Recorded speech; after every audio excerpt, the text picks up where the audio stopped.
Hello, I'm Brigantia Blackbird, and this is the Blackbird Grimoire.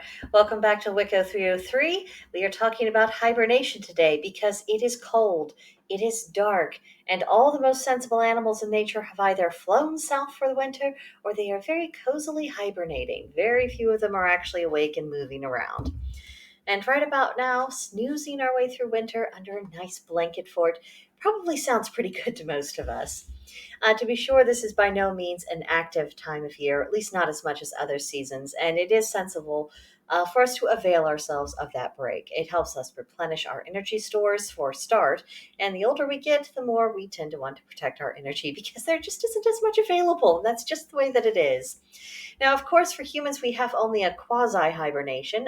After all, we're not bears and we're not built to just take a nice nap through the cold winter, but we can take advantage of some seasonal repose. This is a blissful time of year to get caught up on your reading, whether it's for study or for pleasure. It's a great time to start or to restart a journaling practice. And don't even get me started about doing some very slow cooking with a dash of magical intention. The deep winter is the absolute best for all of these things. Making the most of our winter hibernation is quite personal, and it will vary depending upon what an individual practitioner actually requires a rest from. You may not be able to take a rest from your day job. After all, allowing your financials to recover from the holidays and getting the bills paid just doesn't happen by itself, and naturally one has to work to earn the necessary funds. However, perhaps you could rest from the stress of your job. Perhaps in this time of hibernation you can change how you react to the stress, or perhaps handle it in a less detrimental way. Perhaps you need a rest from your emotional baggage. We're all carrying around some sort of burden, be it difficult family relationships or a troubled romantic life or personal cringe moments that we just cannot forget despite our best efforts. No one is entirely immune from this, but perhaps, if only for a little while, we don't need to carry that burden. Perhaps we can redirect our attention and our energy so that we're not feeding that bad situation. Another way to rest is to take a step back from the things you're not genuinely interested in and not allowing yourself to be guilted into spending your time and your energy on those things.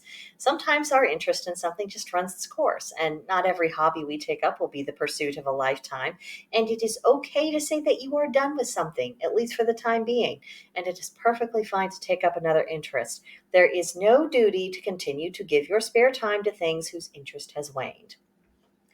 The hibernation period can even include taking a more relaxed approach to our spiritual practice. Now, it's not that we're not doing, but it is at a gentler pace, and the focus is more upon release rather than pushing ourselves towards something, because this is a time for contemplation. So pay attention to your dreams and the thoughts that go through your mind in the day, and just give yourself time to analyze what all these things are telling you. No pressure, just let it unfold. You can decide what to do with these insights later. Take the opportunity to meditate more. You're probably going to be going to bed a bit earlier now than you do the rest of the year, so you might as well meditate before you get completely settled in for the night, and it can work wonders to restore your nerves. And of course, work on your chakras and get them cleaned out.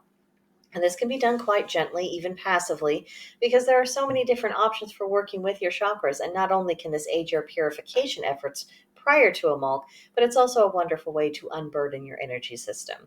So that's just a few thoughts on that. Now for our homework for January 19th through January 25th. Number one, what aspect of your life would benefit from an extended period of rest? Number two, is there anything that drains your energy that you can let go of?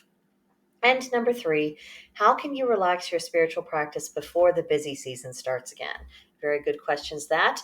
And if you have questions of your own or comments, concerns, complaints, let me know about it in the comment section below this video, or send me an email at brigantiablackbird@protonmail.com and just let me know what's on your mind there. Be happy to talk to you. But I think that will do it for now. Next week, we will be doing our seasonal witch keeping. We're almost to February. How about that? And hope you'll be back for that. And in the meantime, bye for now.